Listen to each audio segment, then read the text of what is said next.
Selina Roque was the kind of woman people admired from a distance. Her life seemed like something out of a magazine. Flawless, elegant, controlled. Married to Jalen Norrix, a powerful tech entrepreneur, she moved through life with quiet confidence, wearing designer dresses and living in a house that looked like a modern-day castle. The Roque mansion was tucked away on a private estate just outside of the city, surrounded by thick trees, high walls, and silence. Everything about the couple screamed wealth and success. They were known for hosting charity events, sponsoring art shows, and taking lavish vacations. To the world, they were untouchable. But early one morning, that illusion shattered. It was raining when the call came in. A 911 dispatcher answered to the sound of Selina's shaky voice, reporting that her husband had fallen down the stairs. By the time paramedics arrived, Jalen was already gone. His body was positioned awkwardly at the bottom of the staircase, with a deep gash on his head and his neck twisted unnaturally. Selina was barefoot, in a silk robe, trembling on the cold floor, her eyes wide and red. She told the police that he had gone downstairs to check on the security lights after the storm knocked out power briefly. She said she heard a loud crash, came running, and found him like that. The first officers on the scene made notes of the surroundings. No signs of forced entry. Nothing seemed stolen. The house was silent and still. The lights were flickering from the storm, but everything was intact. It looked like a terrible accident. Jalen's family, though devastated, accepted the story. He had been tired lately, they said. Maybe his footing slipped on the slick stairs. Maybe the storm made everything worse. Selina played the grieving widow perfectly. She wore black, cancelled all her appointments, and sobbed through the funeral. She gave a heartfelt speech that brought many to tears, her voice cracking just enough to seem sincere. She placed roses on Jalen's casket with a trembling hand and kept her sunglasses on to hide her swollen eyes. To most people, it was clear she was heartbroken. But Detective Harlan View had been on the job too long to accept appearances at face value. Something about Selina's story didn't sit right with him. The timing felt too convenient. The details seemed too polished. He reviewed the case file again and again. A healthy man in his early 40s doesn't just fall down the stairs and die instantly, especially not a man known for his careful habits. Jalen Roque didn't drink, didn't take drugs, and was known for being meticulous in everything. He installed safety measures in their home. He'd been planning to update the staircase lighting, and yet on a quiet, stormy night, he simply fell to his death. It didn't make sense. There was also something else. A look on Selina's face during the initial interview, not fear, not grief, but control. She didn't ask many questions. She didn't shout or break down the way some do when losing a spouse. Her emotions were well-timed, almost as if rehearsed. View couldn't prove anything yet, but he felt something was off. He began digging deeper into Selina's life. Nothing obvious came up. No affairs, no financial struggles, no strange messages or hidden lovers. Still, View kept going. He looked into Jalen's business dealings, his partnerships, his recent projects. That's when he learned about the prototype home security system Jalen had developed. A smart surveillance network with hidden cameras and motion sensors, still in its testing phase. The system wasn't public yet, and only a few people knew it even existed. It was possible the Roque mansion was part of that early testing. View made a note to follow up, but for now, Selina remained untouchable, playing the perfect widow in a world of sympathy and soft lies.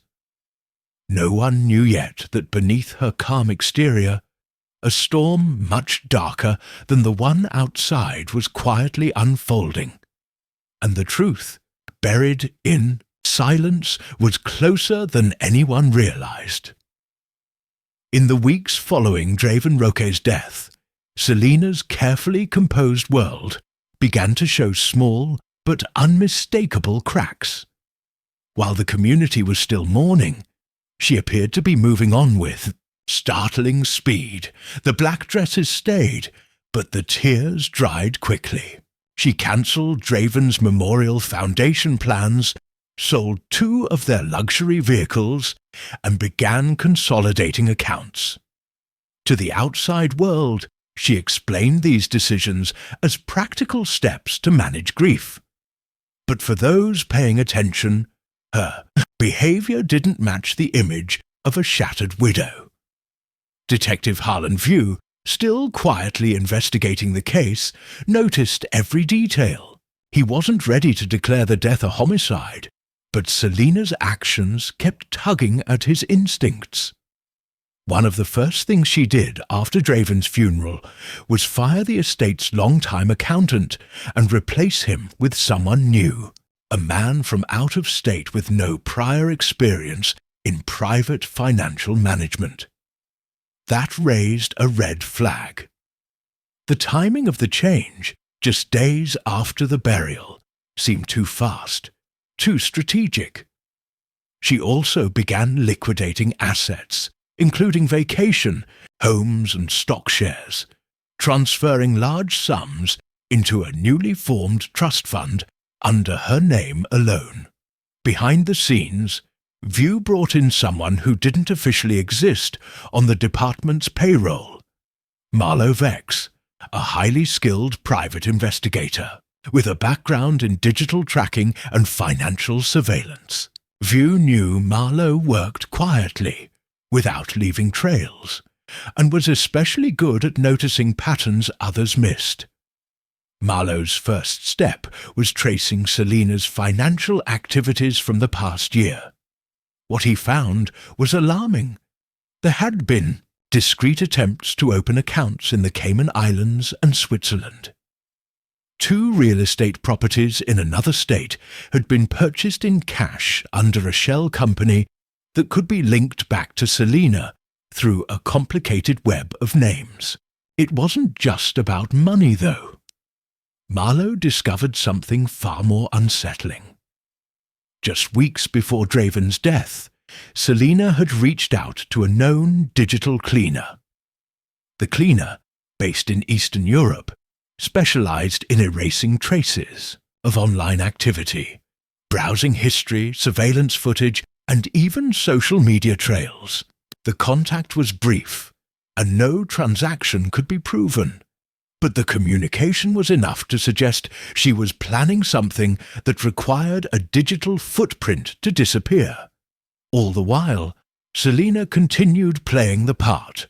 She posted occasional tributes to Draven on social media, hired a publicist to protect her image, and attended charity events in his honor.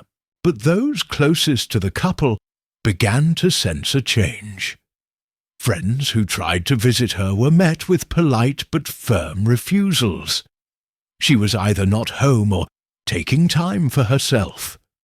House staff were dismissed or given extended leaves, and the mansion slowly became isolated, guarded by tall gates and silence. Marlo decided to dig into the house itself. Through old design records and permits, he confirmed what View had suspected. Draven's home was more than just a mansion. It had been the prototype for a high-level smart surveillance system his company was developing. Every room, every hallway, possibly every corner of the house could have been under discreet monitoring. The problem was, The system wasn't active on the surface. There were no blinking lights, no security panels, no visible signs of cameras. If Selina knew about it, she likely assumed it was never fully installed, or maybe she thought it had been disabled. Marlowe was convinced something had been left behind. A server, a backup, or even an offline cache. If the house had recorded anything the night Draven died, it might still be hidden somewhere. But time was running out. Selina had already begun making calls about remodeling. Construction crews were scheduled to come in the following week to tear down part of the staircase and redo the interiors. If there was any evidence hidden in the walls, it would soon be gone forever. Detective View authorized an unannounced inspection of the property under the guise of reviewing electrical safety for insurance reasons. Selina allowed it, unaware of its true purpose. While electricians distracted her in the main wing, Marlowe slipped into the basement with blueprints and a thermal scanner. He wasn't sure what he'd find, but he was certain of one thing. Selina Roque was hiding something, and she believed no one was watching. The basement of the Roque mansion was unlike any other part of the house. While the rest of the estate gleamed with sleek surfaces, modern design and polished luxury, the basement was more mechanical and raw. Pipes lined the ceiling, and the walls were cold concrete. It was a space meant for storage, machinery, and systems no guest would ever see. It was also where Marlowe Vex believed Draven had hidden the heart of his secret surveillance project. Armed with blueprints, Marlowe moved slowly through the narrow corridors. The plans showed something unusual, a rectangular void behind one of the far basement walls. It wasn't marked as a closet or a maintenance area. It was simply a space that shouldn't exist. The thermal scanner confirmed a temperature shift behind the concrete slab, indicating the presence of electronics. A closer inspection revealed faint scratches around the edge of the wall, as if it had been opened before. Marlowe ran his gloved hand across the surface, pressing gently, and after a few tries, a narrow panel clicked and gave way. Inside was a concealed compartment containing a small but advanced server unit. It had no external markings, no company logo, and no cables running out of it. The unit was completely self-contained, designed to run silently and wirelessly. Jitseru was unlike anything Marlowe had seen before, and it was still active. He carefully removed the drive and replaced the panel exactly as he found it. Time was limited. Selina was upstairs, and any noise could tip her off. Within minutes, Marlowe had left the house with the device tucked safely in a messenger bag, posing as a technician who had finished a routine inspection. The next phase would be digital excavation. Back at his secure lab, Marlowe powered up the server and found exactly what he hoped for: encrypted video files, timestamps, motion detection logs, and heat signature records. The system had been running the entire time. Draven, it seemed, never trusted the people closest to him, maybe not even his own wife. He had designed the prototype to function in the background, silently recording activity throughout the home, triggered only by motion or significant noise. It wasn't cloud-based, which is why Selina hadn't found or erased it. It was local, offline, and well hidden. The footage covered nearly every angle of the house: hallways, staircases, entry points, and even the main bedroom. Marlowe started with the night of Draven's death. At first, the recording seemed normal. Selina walking down the hall, lights flickering from the storm, and the sound of wind outside. Then came the moment of truth. A shadow moved near the staircase, and the camera behind a ventilation grate activated. Selina appeared, standing just a few feet behind Draven. Her posture was rigid, her hand gripping something heavy. She struck him swiftly from behind, and his body crumpled without resistance. After a moment, she leaned over, checked his pulse, and calmly walked upstairs. A few minutes later, she returned with a wine glass, spilled it near his hand, and made the emergency call. Every movement was deliberate. There was no panic, no hesitation. Marlowe watched the footage again, stunned by the coldness in her actions. There was no sign of remorse. It was not a heat-of-the-moment crime. She had planned it down to the finest detail. What she hadn't planned for was the hidden system Draven trusted more than any person. He forwarded the footage to Detective. View with encrypted access. The case had now changed completely. It was no longer about suspicion. It was about proof. But even more disturbing were the earlier files. Weeks before the murder, Selina had been caught standing in front of mirrors, practicing different expressions: shock, grief, confusion.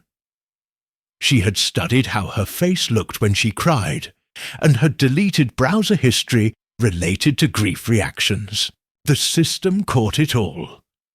Draven's death hadn't just been an impulse. It had been rehearsed. Now that they had the recordings, the walls of Selina's carefully crafted world were about to collapse. She thought she had buried her secrets deep, but the very house she lived in had been watching her all along. News of Selina Roque's arrest spread like wildfire through the community. The media couldn't get enough of the story. A wealthy, influential woman accused of murdering her husband in cold blood inside their lavish estate.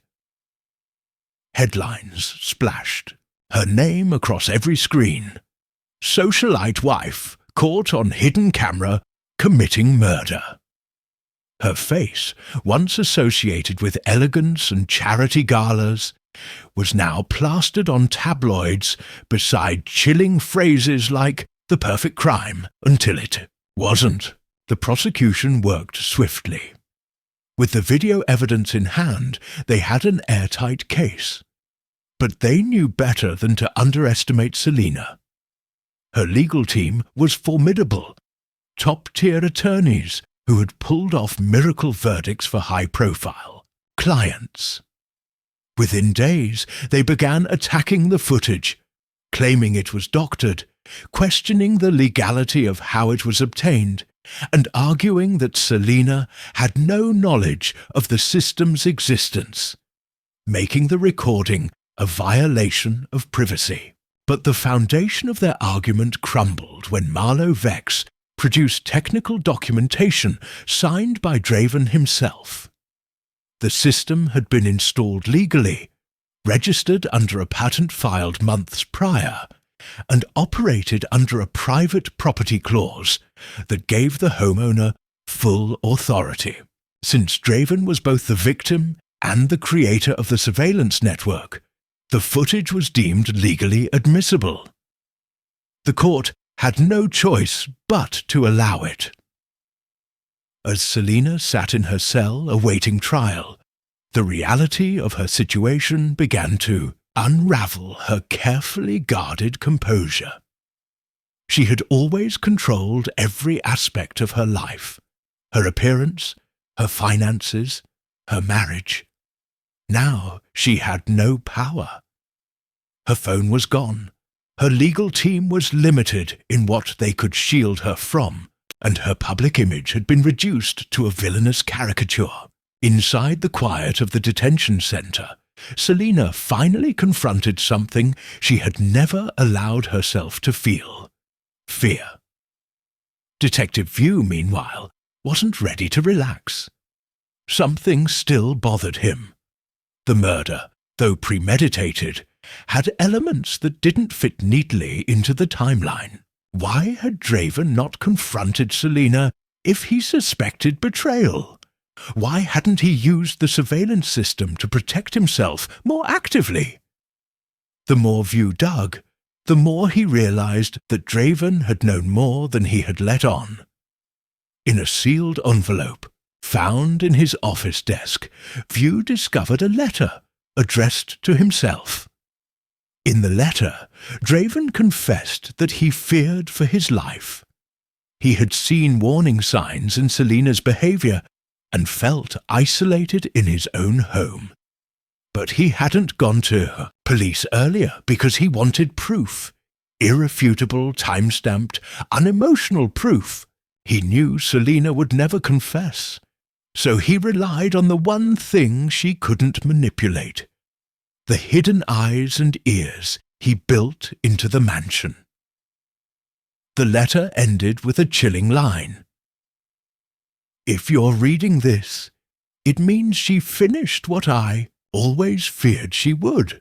With the letter now part of the evidence, the trial gained momentum. The prosecution wove a narrative that left jurors stunned. A brilliant woman whose thirst for control and wealth drove her to murder the man who trusted her most. The footage wasn't just shown in the courtroom. It was analyzed frame by frame, exposing every detail of Selina's crime.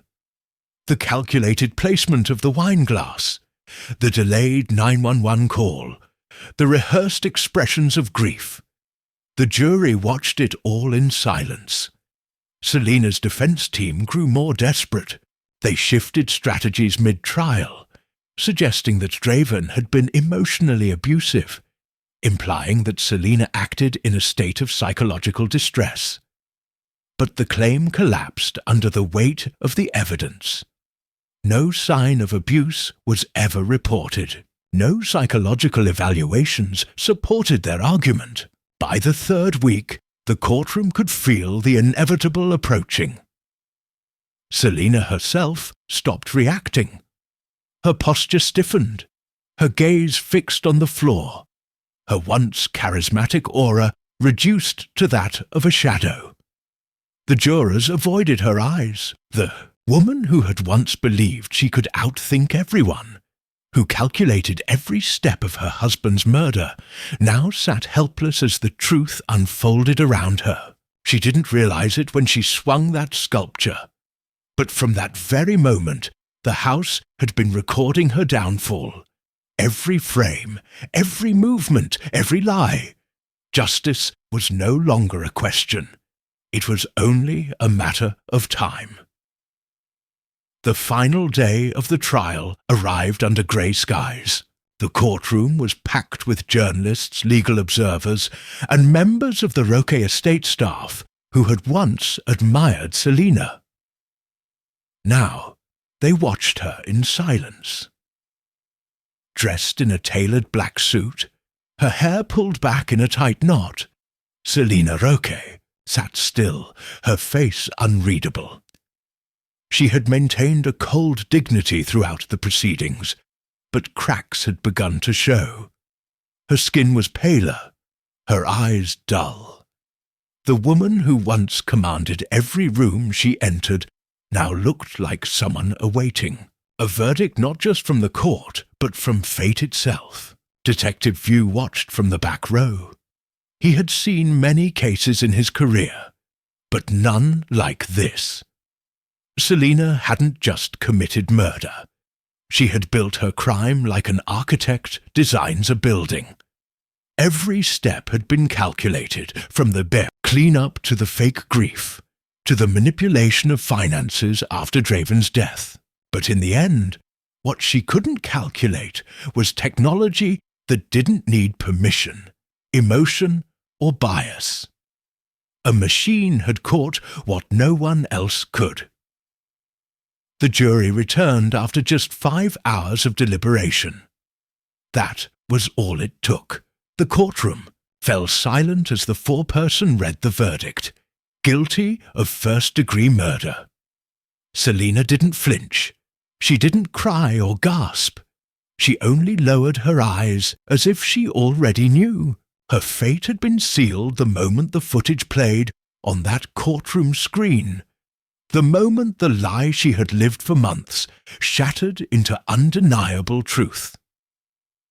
The judge handed down a life sentence without the possibility of parole. The sound of the gavel echoed through the courtroom like a final heartbeat. Selina was led away in handcuffs, her heels clicking faintly against the floor as she was taken through a side door, away from the cameras and the flashing lights.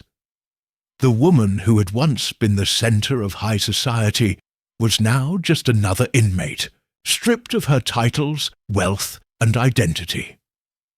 Outside the courthouse, reporters swarmed, but no one from the Roque family appeared. Draven had no siblings, and his parents had passed years earlier. Selina's family had distanced themselves the moment the arrest was made. The estate was left empty, frozen in time, the home of a man who feared betrayal and a woman who delivered it. Weeks later, Marlo Vex returned to the Roque mansion.